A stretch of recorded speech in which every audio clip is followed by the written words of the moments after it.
Morning बच्चों, कैसे हैं आप सभी। एक बार फिर आप सबका स्वागत है हमारी आज की इस क्लास में।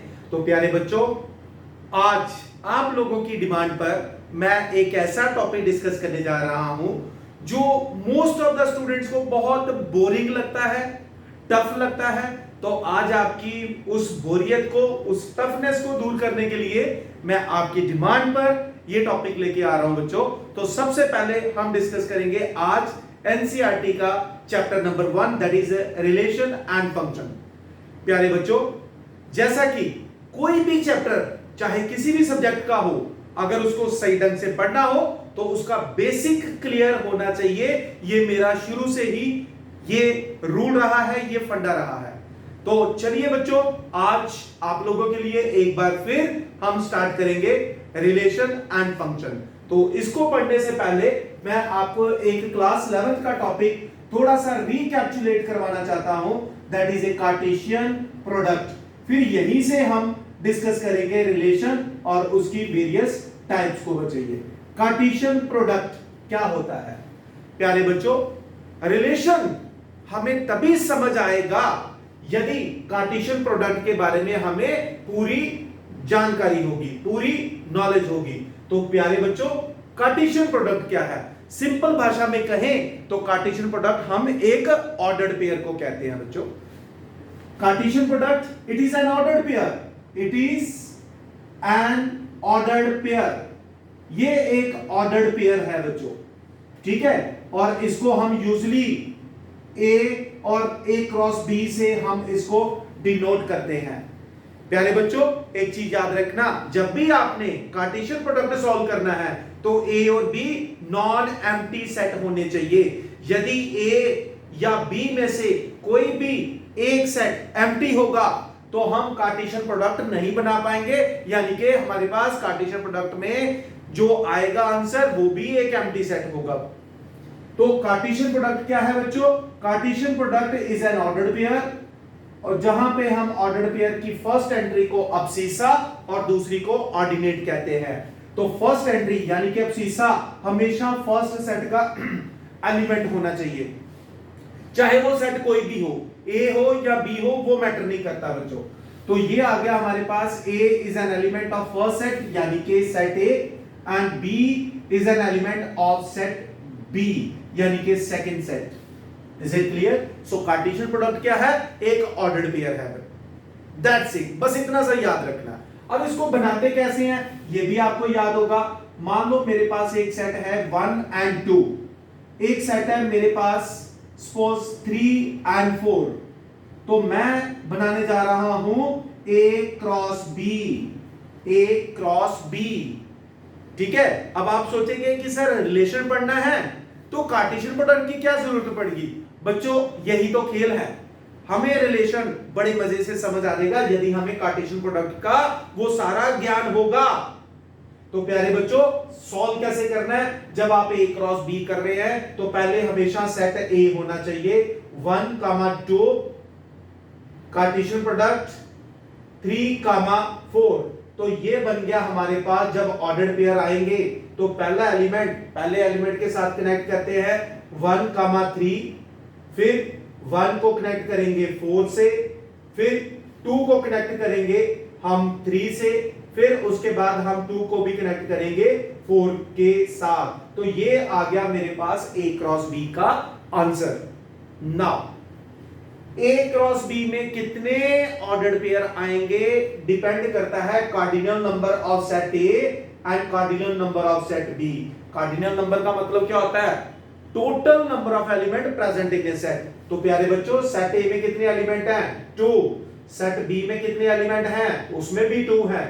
तो total number of ordered pair यानी कि ए क्रॉस बी में कितने ऑर्डर्ड पेयर आएंगे डिपेंड करेगा cardinal number of A into cardinal number of set B, यानी कि 2 into 2 यानी कि 4, यानी कि ए क्रॉस बी में इस केस में कितने ऑर्डर पेयर आएंगे? 4, क्योंकि इसका भी कार्डिनल नंबर 2 था, इसका भी कार्डिनल नंबर 2 था बच्चों। तो ए क्रॉस बी में कौन से पेयर आएंगे वो आपको मैंने क्लियर कर दिया। यदि आप बी क्रॉस ए कैलकुलेट करते हैं तो इसका मतलब आ गया कि पहले सेट बी होगा इस बार, पहले सेट कौन सा होगा, बी होगा, फिर उसके बाद कौन सा होगा, सेट ए होगा बच्चों। तो यदि हम इसको सिंपलीफाई करते हैं तो 3 4, फिर उसके बाद आएगा, सॉरी 3 4 मैंने गलती से लिख दिया, 3, 1, फिर उसके बाद 3, 2, फिर उसके बाद 4, 1, फिर उसके बाद आएगा 4, 2। तो यानी कि ए क्रॉस बी और बी क्रॉस ए दोनों में 4 पेयर आएंगे, पर ये इक्वल कभी नहीं होते। A cross B is never equal to B cross A until and unless both are equal set। ठीक है, ये इक्वल एक ही कंडीशन में होंगे। This is possible, A cross B is equal to B cross A is possible. मैं यहां पे लिख देता हूं ताकि आपको याद रहे, this is possible only if A equal to B, otherwise ये कभी बराबर नहीं होते बच्चों। तो ये था क्लास 11th का टॉपिक। अब हम रिलेशन पढ़ेंगे, क्योंकि बेटा हमें एक रिलेशन पढ़ने के लिए मैंने सिर्फ एक ही लाइन में आपको बताना है रिलेशन क्या होता है। ठीक है, तो सबसे पहले हमें पता होना चाहिए कार्टेशियन प्रोडक्ट क्या है। इसकी अलग से भी एक रिलेशन टॉपिक की एक डिटेल में वीडियो बनी हुई है, आप उसको भी देख सकते हैं बच्चों। ठीक है, मेरे चैनल पे जाके आप उस वीडियो को डिटेल में पढ़िए। ठीक है ना, कार्टेशियन प्रोडक्ट का ये कंसेप्ट बच्चों आपने याद रखना। कार्टेशियन प्रोडक्ट सिंपली एक ऑर्डर पेयर होता है जिसमें पहले एंट्री को अब्सिस्सा और दूसरी को ऑर्डिनेट कहते हैं। तो ये कंसेप्ट अब आप याद रखेंगे और इस कंसेप्ट के बेस पर हम अब डिस्कस करने जा रहे हैं रिलेशन क्या होती है बच्चों। तो जल्दी से आप इसको नोट कर लीजिए अपनी अपनी कॉपी पे, फिर उसके बाद हम स्टार्ट करेंगे अभी व्हाट इज रिलेशन। तो चलिए बच्चे, अब हम डिस्कस करेंगे कि रिलेशन क्या होती है। सिंपल शब्दों में अगर आपको मैं कहूं, relation is a subset, simply relation is always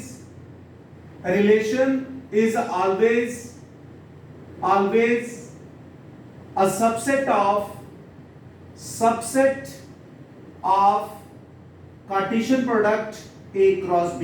तो प्यारे बच्चों, मैंने आपको कहा था कि यदि आप रिलेशन को अच्छी तरीके से पढ़ना चाहते हैं तो ये याद रखना कार्टेशियन प्रोडक्ट क्या है, क्योंकि मैं एक ही लाइन में पूरी डेफिनेशन को बता दूंगा। सिंपल सी बात है, रिलेशन हमेशा सबसेट होता है किसका, ए क्रॉस बी का। ये प्रॉपर सबसेट भी हो सकता है और ये इम्प्रॉपर सबसेट भी हो सकता है। इसको और एलैबोरेट करते हैं by taking different examples. For example, मैं एक सेट ले लेता हूं जिसमें एलिमेंट आगे मेरे पास, suppose I will take 1 2 and 3. Another example is set B where I am having element 4 5 6 and 7। तो प्यारे बच्चों, सेट A में 3 एलिमेंट हैं, सेट B में 4 एलिमेंट हैं, तो A क्रॉस B में कितने पेयर आएंगे सर, 3 4 12।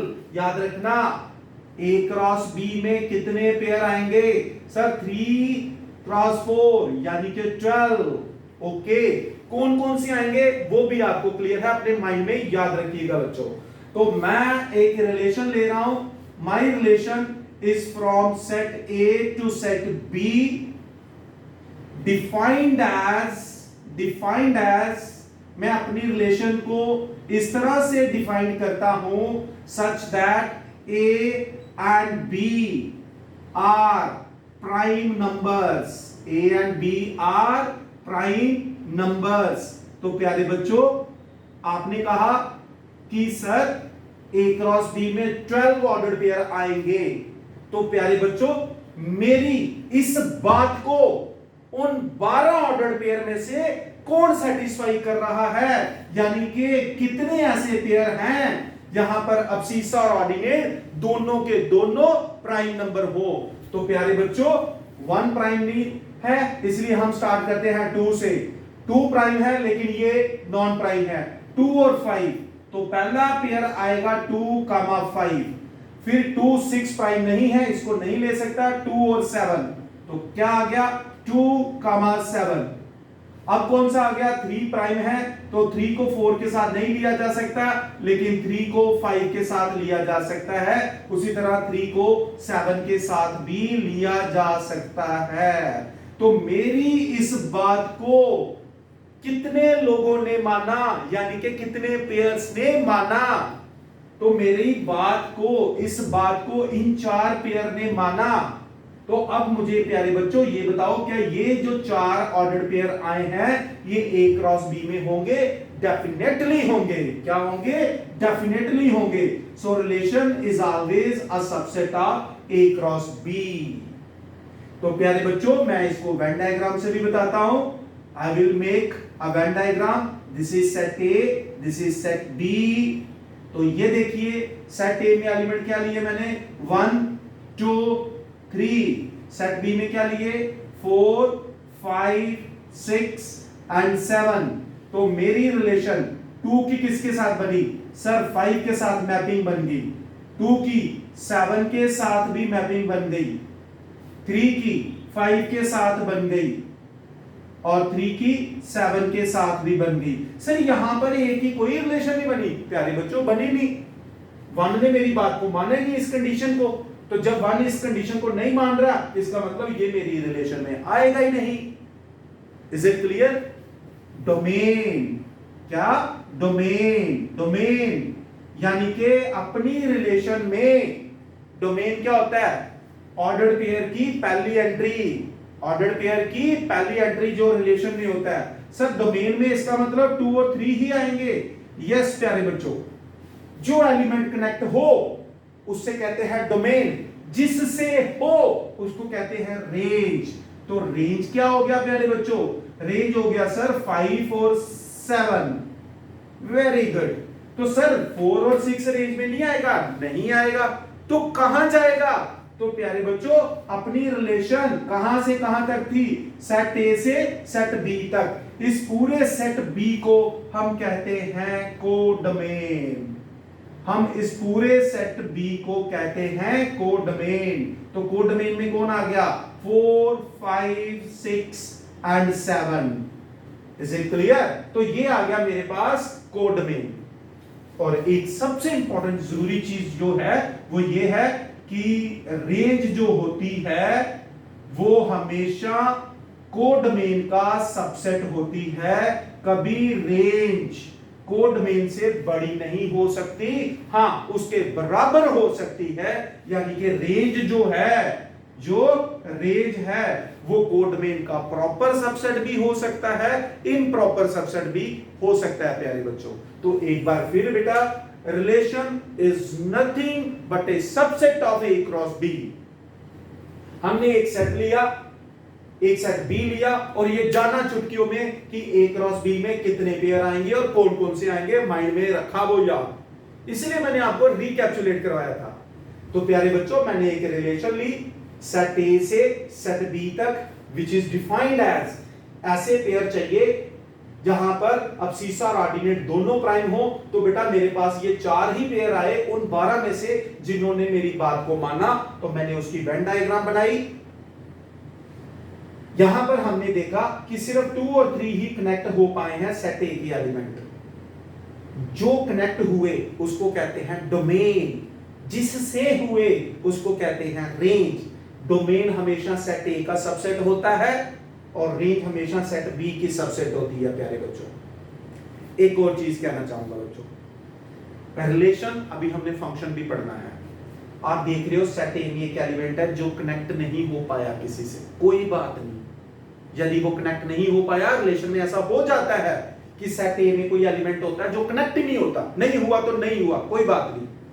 बट फंक्शन में ऐसा नहीं होना चाहिए। फंक्शन में जितने भी एलिमेंट होंगे सेट A में सबके सब कनेक्ट होने चाहिए और यूनिक एलिमेंट के साथ। मेरा कहने का तात्पर्य है कि जैसे आप देख रहे हैं सेट A की यहां 2 है, इसकी 2 इमेजेस बन गई, ऐसा फंक्शन में कभी नहीं होगा।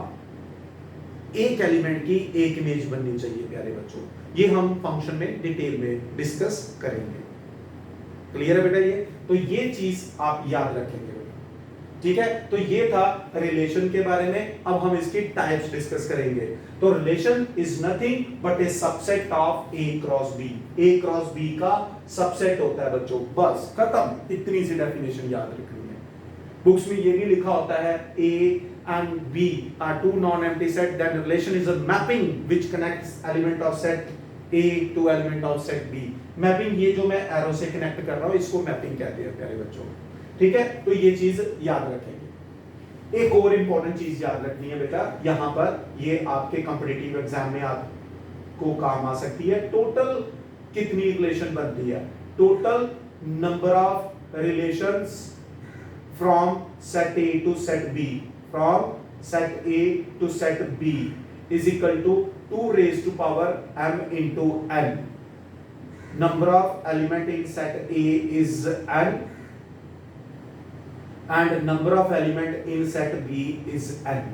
यदि सेट A में m एलिमेंट हैं, सेट B में n एलिमेंट हैं, तो टोटल नंबर ऑफ रिलेशन इतनी बनेगी बच्चों, ना इससे कम ना इससे ज्यादा। तो ये है हमारे पास रिलेशन का बेसिक। अब हम डिस्कस करेंगे इसकी वेरियस टाइप्स को। तो जल्दी से इस वीडियो को देखें, इन क्वेश्चंस को नोट करें, इस डेफिनेशन को, हम आगे बढ़ेंगे प्यारे बच्चों। तो प्यारे बच्चों हमारे पास पहली टाइप है एम्प्टी रिलेशन। एम्प्टी यानी कि खाली, जैसे एम्प्टी सेट होता है विच कंटेन्स नो एलिमेंट, तो उसी तरह से रिलेशन भी which contains no ordered pair, simple सी बात है। सो हम क्या लिखेंगे? Relation on a set is said to be empty, said to be empty if it contains no ordered pair, if r is equal to 5। यदि हमारी relation में कोई भी पेयर ना आए जो हमारी बात को, हमारी रिलेशन को सेटिस्फाई करे, तो हम उसको कहते हैं एम्प्टी रिलेशन। फॉर एग्जांपल मैं एक सेट ले लेता हूं जिसमें एलिमेंट आगे 1 2 and 3। सेट बी में मैंने एलिमेंट ले लिए सपोज 4 and 5। मैं एक रिलेशन डेवलप कर रहा हूं, कहां से? सेट ए से सेट बी तक। सर हमेशा ए से बी तक? बेटा बी से ए तक बना लो, कोई फर्क नहीं पड़ता, ठीक है। Defined as set A B. बेटा ए क्रॉस बी में कितने पेयर आएंगे? ए क्रॉस बी में सर 6 आएंगे, 3 2 6 आपने बता दिया हुआ ट्रिक, बहुत बढ़िया। प्यारे बच्चों मुझे ये चीज बताओ, क्या इन 6 ऑर्डर पेयर में से कोई ऐसे पेयर हैं जहां अब्सिस्सा और ऑर्डिनेट को प्लस करने पर मेरा आंसर 3 बन जाए या मेरा आंसर 4 बन जाए? क्या मेरी इस बात को कोई सेटिस्फाई करता है? अगर मैं देखूं 1 और 4 का सम 5, 1 और 5 का सम 6, 2 4 का सम 6, 2 5 का सम 7, 3 4 का 7, 3 5 का 8। तो मेरी इस बात को तो कोई भी नहीं मान रहा, इस 6 के 6 ऑर्डर पेयर में से कोई भी पेयर मेरी बात को नहीं मान रहा। तो मेरी इस बात को ना मानने का मतलब हो गया कि इस रिलेशन में कोई पेयर नहीं आया, ये एक एम्प्टी रिलेशन है। This is an empty relation, that's it. जिस रिलेशन में कोई पेयर ना आए प्यारे बच्चों, हम उसको कहते हैं एम्प्टी, खाली, कुछ भी नहीं है, वाइड रिलेशन। दूसरा है प्यारे बच्चों यूनिवर्सल रिलेशन। मैं इसी के साथ आपको बता देता हूं यूनिवर्सल रिलेशन। ये यूनिवर्सल रिलेशन क्या होती है? यदि कोई रिलेशन किसी रिलेशन को, कोई रिलेशन या किसी रिलेशन को ए क्रॉस बी के सारे पेयर ही सेटिस्फाई कर दे, सारे जितने हैं, मान लो यही ले लो, सेट ए से सेट बी, मैं एक रिलेशन ले रहा हूं सेट ए से set B, defined as R is equal to A B such that A plus B is greater than equal to 5। तो कितने ऐसे पेयर हैं जहां पर सम 5 या 5 से बड़ा है? सर 1 4 भी आ गया, 1 5 भी आ गया, क्योंकि 1 और 5 का सम क्या है? 6 which is greater than 5। 2 4 भी आ गया, 2 5 भी आ गया, 3 4 भी आ गया, 3 5 भी आ गया। सर बड़ी चालाकी कर दी आपने, भाई सेटिस्फाई भी तो करवाना है। तो मेरी इस रिलेशन में कौन कौन आया, मेरी इस रिलेशन में 1 4 भी आ गया, मेरी इस रिलेशन में 1 5 भी आ गया, 2 4 भी आ गया, 2 5 भी आ गया, उसके बाद 3 4 और 3 5 भी आ गए प्यारे बच्चों। तो यानी कि A क्रॉस B अपनी सारी फैमिली को लेके आ गया भाई यहां पर, यानी कि ये एक यूनिवर्सल रिलेशन है, this is a universal relation. तो प्यारे बच्चों याद रखना, एम्प्टी मतलब which contains no ordered pair is called an empty. अगर किसी रिलेशन को A क्रॉस B सारा का सारा आ जाए सेटिस्फाई करने के लिए, तो हम उसको कहते हैं यूनिवर्सल रिलेशन। तो जल्दी से इस वीडियो को देखें, अपनी कॉपी पे नोट्स बनाएं साथ साथ, ठीक है। अब मैं इसके बाद डिस्कस करूंगा इसकी अगली टाइप, यानी कि आइडेंटिटी रिलेशन और रिफ्लेक्सिव रिलेशन क्या होती है, फिर उसके बाद symmetric, anti symmetric, asymmetric, transitive and then equivalence relation तक जाएंगे। सो जल्दी से आप इसको देखिए, आगे बढ़ते हैं प्यारे बच्चों। तो प्यारे बच्चों हमारी अगली रिलेशन है आइडेंटिटी रिलेशन। जल्दी से देखिए, मैंने बोर्ड पे डेफिनेशन लिखी है, जरा ध्यान से देखिए।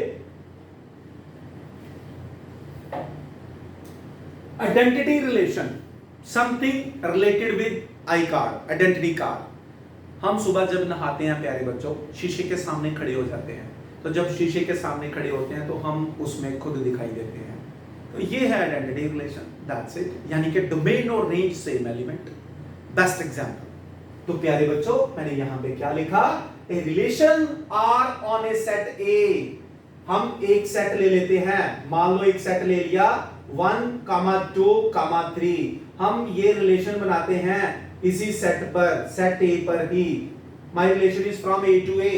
तो प्यारे बच्चों ए क्रॉस ए में कितने पेयर आएंगे, सर बहुत आसान है, जैसे ए क्रॉस बी में होता है वैसे ही ए क्रॉस ए भी होगा, इसमें भी 3, तो 3 3 9 ऑर्डर पेयर आएंगे, दैट्स इट, इसका कार्डिनल नंबर आ गया। तो प्यारे बच्चों कोई भी रिलेशन सेट ए पर आइडेंटिटी रिलेशन तब होगी अगर सेट ए का हर एक एलिमेंट सिर्फ अपने आप से ही रिलेट करेगा। If each element of set A is related to itself only। Sir क्या मतलब हुआ प्यारे बच्चों, मतलब ये हुआ कि A क्रॉस A जब हम कैलकुलेट करेंगे तो मुझे बताइए कि A माइनस B सब्ट्रैक्ट करके 0 आंसर कब मिलेगा। ऐसे कौन से पेयर हैं A क्रॉस A में जो मेरी इस बात को सेटिस्फाई कर रहे हैं। सर 1, 1 कर रहा है, 2, 2 कर रहा है और 3, 3 कर रहा है। वेरी गुड बच्चों, दिस इज आइडेंटिटी रिलेशन। अगर सेट A में 3 एलिमेंट हैं तो 3 ही पेयर आने चाहिए, 4 है तो 4 पेयर आने चाहिए, 1 है तो 1 पेयर आना चाहिए प्यारे बच्चों। 5 एलिमेंट है 1 2 3 4 5, तो 1 1 2 2 3 3 4 4 5 5 ही आना चाहिए, ना ज्यादा ना कम, तभी तो बनेगा each element of set A is related to itself. यदि इसमें मैं यहां पर लिख देता कि भाई मेरे को सिर्फ यही मिला 1 1 2 2 इस रिलेशन में, this is not identity, this is not identity, ये आइडेंटिटी नहीं होगी प्यारे बच्चों। क्लियर? इसके बाद हम डिस्कस करते हैं आगे, मुझे उम्मीद है आइडेंटिटी रिलेशन क्लियर हो गया होगा। इसके बाद है प्यारे बच्चों reflexive relation. Reflexive relation, reflexive relation क्या चीज होती है? A relation is said to be reflexive if each element of set A is related to itself। भाई ये सेम लिख दी सर आपने, सेम लिख दिया। If each element is related to itself only, सिर्फ only हटाया यहां से, each element of set A is related to itself, sir same ही लिख दिया।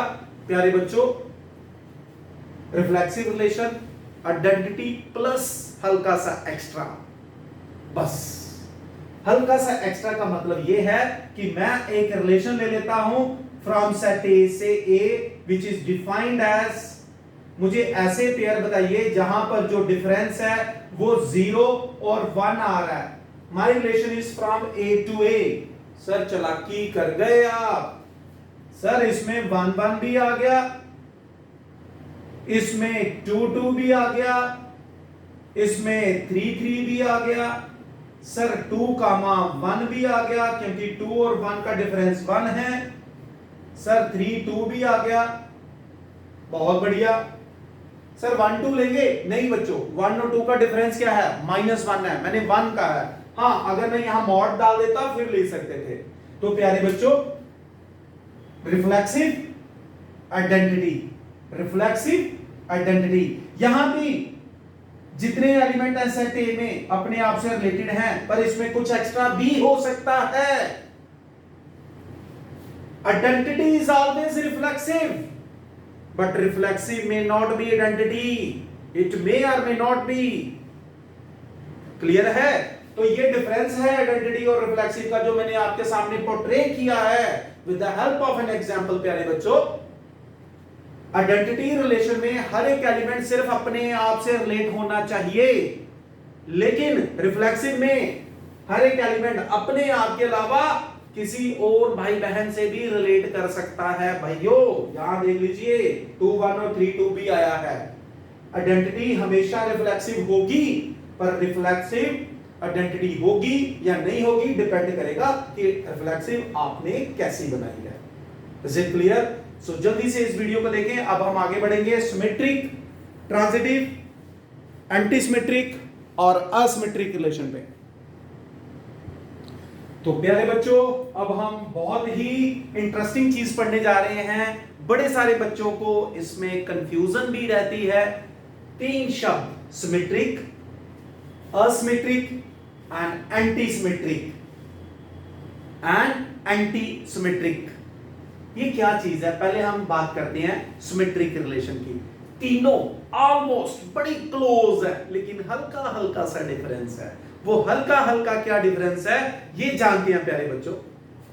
सिमेट्रिक रिलेशन, मैंने कहा कोई भी रिलेशन सिमेट्रिक तब होगी अगर ए और बी में कोई रिलेशन है तो बी और ए में भी सेम रिलेशन होनी चाहिए, तो हम उसको कहेंगे सिमेट्रिक रिलेशन। यानी कि फॉर एग्जांपल मैं एक सेट ले लेता हूं, सेट ए ले लेता हूं जिसमें एलिमेंट ले लिए मैंने 1 2। मैंने एक रिलेशन बनाई जिसमें मेरे पास पेयर आया 1 2 एंड 2 1। यानी कि मैं मान लो हम एक इसको एक रिलेशन को डेफिनेशन भी दे देते हैं। रिलेशन बना दी मैंने सेट ए से सेट ए तक, डिफाइंड एज ऐसे pair such that mod of A minus B is equal to 1। तो कितने ऐसे पेयर हैं बेटा? ए क्रॉस ए में कितने आएंगे? 4। 1 1 2 2 1 2 2 1, 4 पेयर आएंगे। लेकिन मेरी इस बात को कौन मान रहा है? 1 2 और 2 1, 2 पेयर मान रहे हैं। बेटा सिमेट्रिक रिलेशन क्या होती है, इसका बहुत बड़ा योगदान है हमारे इस चैप्टर में। हालांकि इसका इस्तेमाल नहीं हो रहा, बट ये मैं आपको एक्स्ट्रा बताऊंगा, सारा इस पे ध्यान देना है।